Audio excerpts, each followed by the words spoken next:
आप देख रहे हैं अल्फा डिफेंस हिंदी में आपका स्वागत है।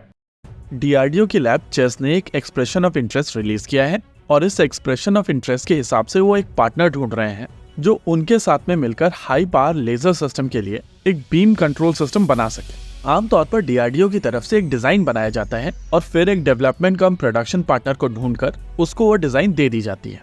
ये पार्टनर उस डिजाइन के बेसिस पर एक्चुअल सिस्टम बनाता है जिसके लिए फंडिंग डीआरडीओ से आती है। फाइनली सिस्टम को पूरी तरीके से असेंबल करके टेस्टिंग के लिए ले जाया जाता है और जब टेस्ट कंप्लीट हो जाते हैं तो इसी पार्टनर को इसके प्रोडक्शन का कॉन्ट्रैक्ट दे दिया जाता है। इस समय डीआरडीओ की लैब चेस कुछ ऐसा ही करने जा रही है। उनके पास में ऑलरेडी एक हाई पावर लेजर सिस्टम का डिजाइन है और वो लोग कंपैरेटिवली कम पावर वाले लेजर सिस्टम को ऑलरेडी डेवलप कर चुके हैं। यहाँ पर एक हाई पावर लेजर सिस्टम के लिए बीम कंट्रोल सिस्टम बनाया जाएगा और इस सिस्टम को लेकर प्रिलिमिनरी डिजाइन ऑलरेडी बना लिया गया है। डिजाइन और कॉन्फ़िगरेशन दोनों चेस द्वारा दिया जाएगा, साथ ही साथ डेवलपमेंट के दौरान टेक्निकल सपोर्ट भी चेस ही देगा।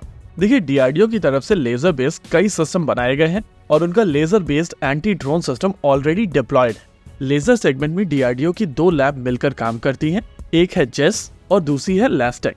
आमतौर पर बीम डिलीवरी सिस्टम चेस बनाकर देता है और फिर उसके बेसिस पर पूरा सिस्टम लैस्टेक बनाता है। इससे पहले भी डीआरडीओ की इन दोनों लैब का कॉम्बिनेशन एक कंप्लीट कॉम्प्रिहेंसिव सिस्टम बनाकर डेमोन्स्ट्रेट कर चुकी हैं। यहाँ पर हम लोग जिस सिस्टम की बात कर रहे हैं उसका नाम है आदित्य और आदित्य एक 100 किलोवाट पावर वाला लेजर सिस्टम है। इस सिस्टम में एक 0.7 मीटर वाले अपर्चर टेलीस्कोप का प्रयोग किया जाता है जो लेजर गाइड करने में सक्षम होता है और यह 100 किलोवाट पावर वाली लेजर 2.5 किलोमीटर की दूरी पर किसी भी तरीके के टारगेट को मारने में सक्षम है। लेकिन अगर एक डायरेक्टेड एनर्जी वेपन सिस्टम की रेंज केवल 2.5 किलोमीटर है तो सिस्टम बहुत ज्यादा एप्लीकेशंस में यूज नहीं किया जा सकता है। इसके अलावा अगर आप आदित्य सिस्टम को ध्यान से देखेंगे तो उसमें कई सारे सब सिस्टम्स हैं। एक टिपिकल सिस्टम को कैरी करने के लिए 3 8x8 व्हीकल्स का प्रयोग किया जाता है और साथ में एक 4x4 व्हीकल के ऊपर कमांड पोस्ट होती है। यही कारण है कि इस समय आदित्य केवल एक टेक्नोलॉजी डेमोन्स्ट्रेटर है, लेकिन इस सिस्टम के ऊपर जाने वाली ज्यादातर टेक्नोलॉजी इस समय कॉम्पैक्ट की जा सकती है और इसी चीज को ध्यान में रखते हुए एक ज्यादा पावर वाली कॉम्पैक्ट सिस्टम को डेवलप किया जा रहा है। ये नया कॉम्पैक्ट सिस्टम टारगेट्स को 25 किलोमीटर की दूरी पर मारने में सक्षम होगा, यानी कि आदित्य की तुलना में ये 10 गुना ज्यादा पावरफुल सिस्टम होना चाहिए, लेकिन यूजेबिलिटी को ध्यान में रखते हुए सिस्टम कॉम्पैक्ट भी होना चाहिए। देखिए, पूरा सिस्टम कुछ इस तरीके से बनाया जाएगा जिसमें ऑप्टिकल सेंसर्स और आरएफ सेंसर्स भी होंगे, यानी कि प्रैक्टिकली यहाँ पर एक रेडार भी होगा। ये इलेक्ट्रो ऑप्टिकल सिस्टम और रेडार मिलकर 0.1 मीटर स्क्वायर साइज के टारगेट को 25 किलोमीटर की दूरी पर आइडेंटिफाई करने में सक्षम होंगे और उसके बाद इसके ऊपर लेजर गाइड कर दी जाएगी। ये सिस्टम बड़े यूएवीज जैसे कि मेल यूएवी या हेल यूएवी के साथ साथ क्रूज मिसाइल सिस्टम जैसे सिस्टम्स को मारने में सक्षम होगा और इसी वजह से एक्चुअल एप्लीकेशन के दौरान ये Akash surface to air missile system जैसे सिस्टम्स के साथ में डिप्लॉय किया जाएगा। देखिए, आज की तारीख में surface to air missile systems के पास में इतने इंटरसेप्टर्स नहीं है कि वो सैचुरेट करने वाले अटैक्स को झेल सके।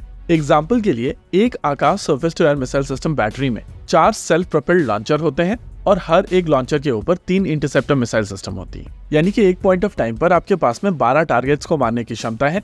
लेकिन अगर एनिमी की तरफ से 13 प्रोजेक्टाइल्स यूज की जाती हैं तो 12 प्रोजेक्टाइल्स के इंटरसेप्शन के बाद में 13th प्रोजेक्टाइल आपके बेस के ऊपर आकर गिरेगी। ऐसे में लेजर सिस्टम एक ज्यादा इफेक्टिव सोल्यूशन बन जाता है और आपके पास में अनलिमिटेड इंटरसेप्शन की कैपेबिलिटी होती है। हालांकि एटमॉस्फेरिक जिटर्स के चलते आपकी रेंज कंपैरेटिवली कम होगी, लेकिन लेजर और मिसाइल सिस्टम्स जब मिलकर काम करेंगे तो सॉल्यूशन बहुत इफेक्टिव हो जाए। वैसे इस एक्सप्रेशन ऑफ इंटरेस्ट में जो चीज मिसिंग है वो है इस हाई पावर लेजर की बात और एक्चुअल टाइमलाइन कि कब तक ये सिस्टम बनकर तैयार हो। वैसे ये डिटेल्स आने वाले समय में हम लोगों के सामने निकल कर आ जाएंगी और तब वो इन्फॉर्मेशन हम लोग आपके साथ में जरूर शेयर करेंगे। इसी के साथ आज के इस वीडियो में रखते हैं केवल इतना ही। वीडियो को अंत तक देखने के लिए धन्यवाद। देखते रहिए अल्फा डिफेंस। जय हिंद।